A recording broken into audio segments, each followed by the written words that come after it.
Once upon a calm and quiet night, there was a magical forest where the trees swayed slowly, the stars blinked gently, and the moonlight spilled like silver paint across the ground.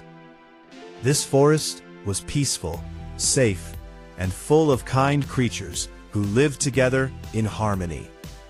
In a small burrow near an old oak tree lived a little bunny named Milo.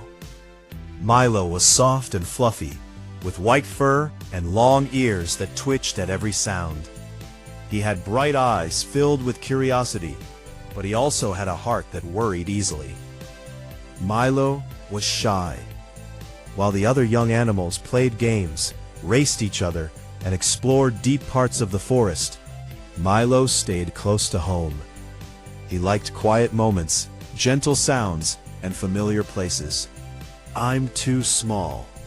Every evening, as the sky turned orange and pink, Milo's mother would sit beside him and watch the sunset. "Milo," Mama Bunny said one night, "what does being brave mean to you?" Milo thought for a moment. "Being brave means not being scared," he said. Mama Bunny smiled kindly. "Oh, sweetheart," she said, "being brave doesn't mean you're never scared. It means you do the right thing even when you are scared." Milo nodded, but he wasn't sure he believed it. That night, after dinner, the forest grew quiet. Crickets began their soft music. Fireflies floated like tiny lanterns. Milo curled up inside his burrow, listening to the peaceful sounds outside. Just as he was drifting off to sleep, he heard something. A sound that didn't belong. "Help! Please help!" Milo's ears stood straight up. The voice was small and shaky. Milo's heart started beating fast. Outside, other animals heard the sound too. The deer lifted their heads. The foxes paused. The owl opened one wise eye. "It's too dark," whispered one deer. "It could be dangerous," said a fox. "I think I'll stay right here," murmured the owl. Slowly, one by one, the animals turned away. But the crying didn't stop. Milo lay still in his burrow, shaking.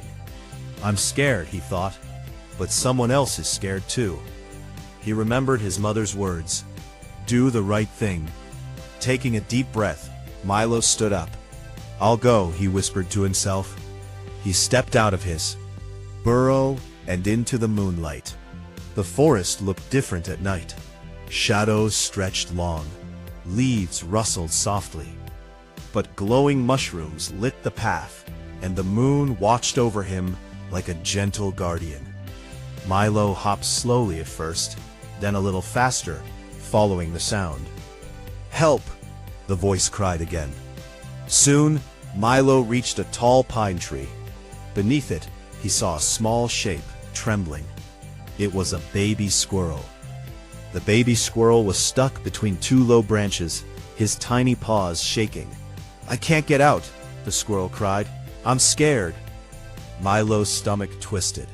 He had never helped anyone before.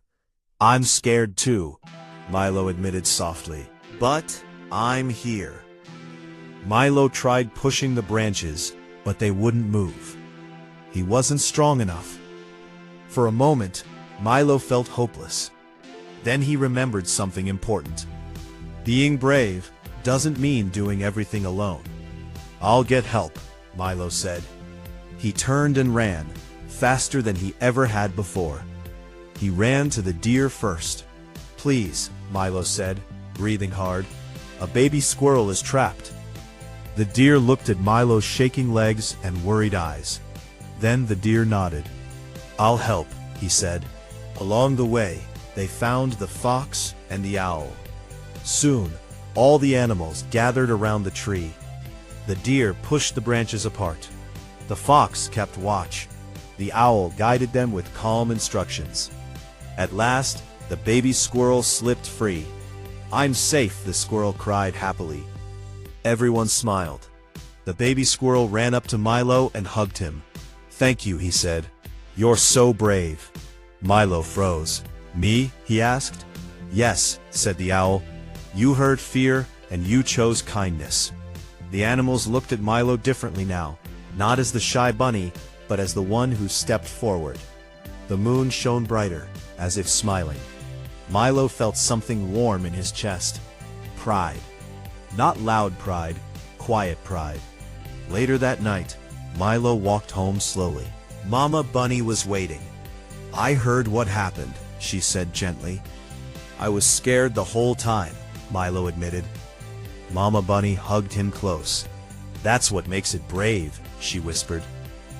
That night, Milo fell asleep quickly, dreaming of glowing forests and friendly faces.